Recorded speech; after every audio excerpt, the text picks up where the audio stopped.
Hey, how you doing out there, guitar heroes?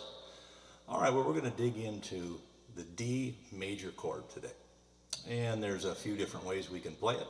And let's zoom in and take a look. Okay, so let's take a good look here at the D chord. And when we say D chord, then generally that assumes that we're talking about a D major and not a D minor. And that's really the primary difference between the two. Minor and major. So the form of D chord,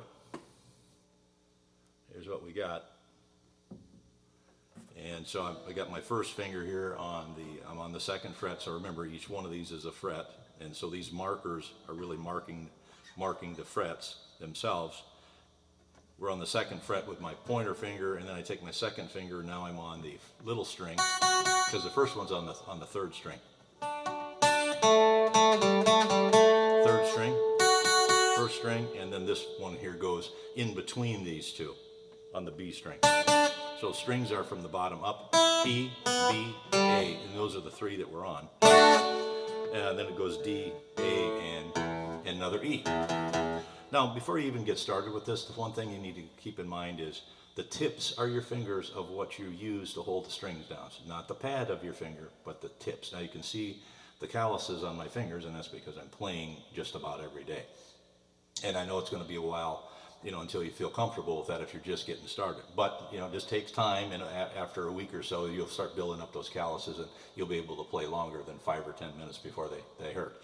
Now, speaking of fingers that hurt, there's a couple of things you can do to minimize the effort it is to press down the strings. The first thing is get new strings. Unless you've got brand new strings on your guitar, get new strings.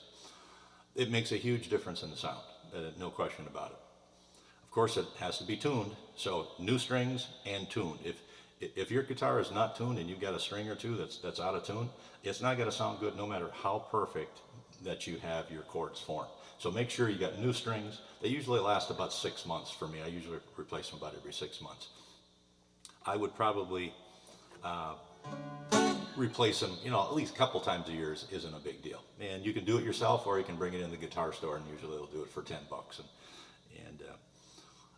And then the other issue I want to talk about is the string gauge themselves.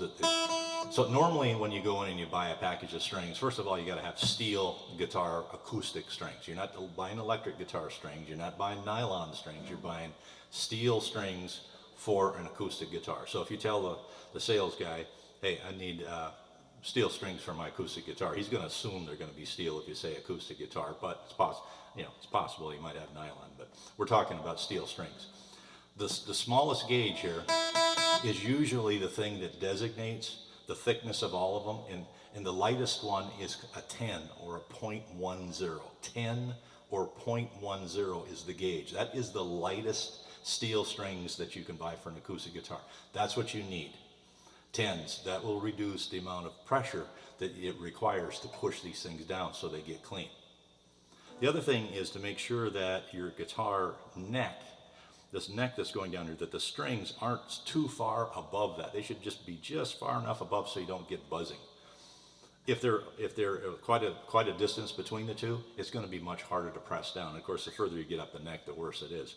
But those things really make a big difference. Distance between the fretboard and the string, really important, and get the lightest gauge of strings. I usually use 11s, which is one step up from the 10s. I've used 12s. They're okay too. But there's even bigger strings than that, and don't pay any attention to these names like light or medium or custom light. Don't pay any attention to those, because those are really brand name like models. Just ask for the 10s, the 0.10 or the 10s, and then they'll know exactly what that is. That'll get you started. Okay, so we always want to make sure when we pick these positions that our fingers are straight down. Not at an angle. If they're at an angle, then you're going to start getting some buzzing because you're not on that string. You got to be in the center of the string, straight down, and then you get a nice ring to it. Now, I would suggest that you just press once you get it clean, and you use this is what we call a arpeggio when you pick each string. I would would suggest you do something like this. If they're not clean, then work on it until it is clean, because if it's not clean, don't keep going. Your fingers are not in the right spot. Right in the center of that string, and then the other thing is make sure that your fingers are as close to this fret as they can be. So if you look at the way the fingers are, let's put the 2 up here. You notice how they're right next to the fret. The further back you go, let's just play these. Nice and clean there. If I move them back next to the next fret, hear that buzzing sound? You don't want that, so we want to have them as close to the fret as we can without being on top of the fret. All right, so I've got my two fingers close to the fret here, and I've got my 3rd finger there. And now I just want to press, release, press, release, press, release, press, release, making sure that I'm clean. And this pressing, releasing is to get the muscle memory working for you. Press, release, press, release, press, release. And then you can, what strings do we want to play? Good question, right? We don't want to play this big E, so I'm going to lay my thumb here.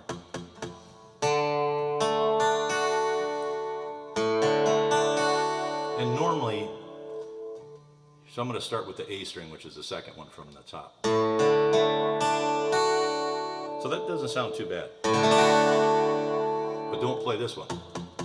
That's why the little thumb, just laying, I'm not pressing it, it's just laying next to it, and that's the sound you should get. Then when I play it, I don't hear that big E in there. See what it sounds like? There it would be okay if I press it down. So generally you don't want to do that, just want to lay your thumb there, okay? So I think that's what I probably do for pressing, is that press down, release, press, release, arpeggio, and then, light strumming. You can do up and down strumming. Down is like this. Up is like this. Just drag your pick across the strings. Don't have too much hand motion. You should be right down here on the strings.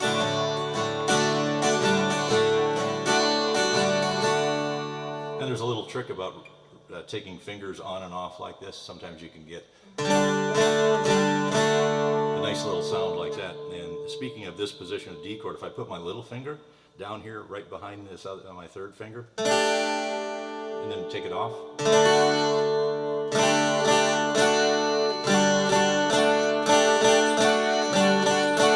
so those are some little tricks that you can work up to once you get the fingering down good. Okay, so that's the standard D form position. Then we can also play D as a bar chord up here on the 5th fret. In this case, I've got a little 3-string bar here with this finger, and then I'm laying this bar across it. And don't worry about the bar chord thing. I got a whole lesson on that. That's usually takes, you got to be playing for a while before you start messing with bar chords. All I want to do is introduce you to, we got that D, we got this D. And then we got one more, and this one's really hard to play because it's up at the 10th fret. I can barely get to it. It even sounds bad.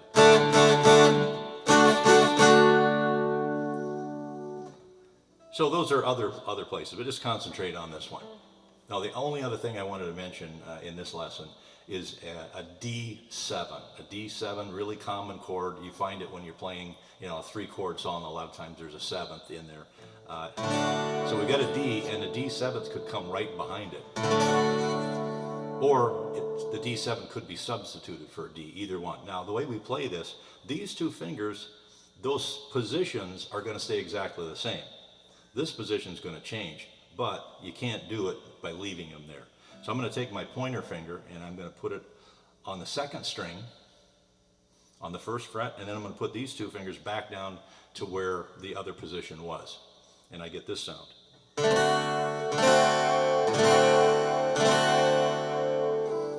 D, D7,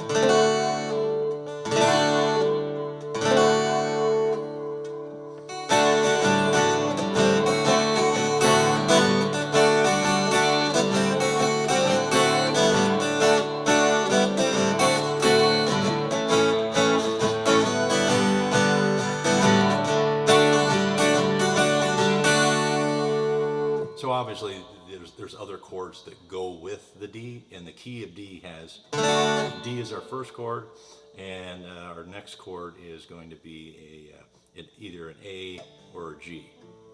And so let's see if we go D, let's go G, D, G, and A.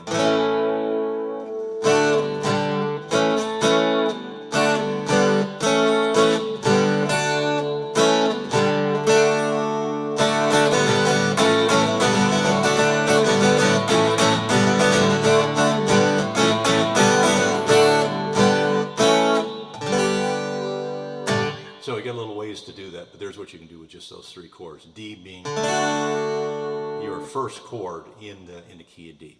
Okay, so I think that's pretty much all I wanted to cover. Obviously, it's going to take you a while to work through this, but it's worth the effort and the time, and it's so rewarding once you get it down. You never forget it, and it'll allow you to play many songs of your choice going down the road. So there you go. Hope you got something out of this lesson. Take it easy, and we'll see you next time. Keep on strumming out there.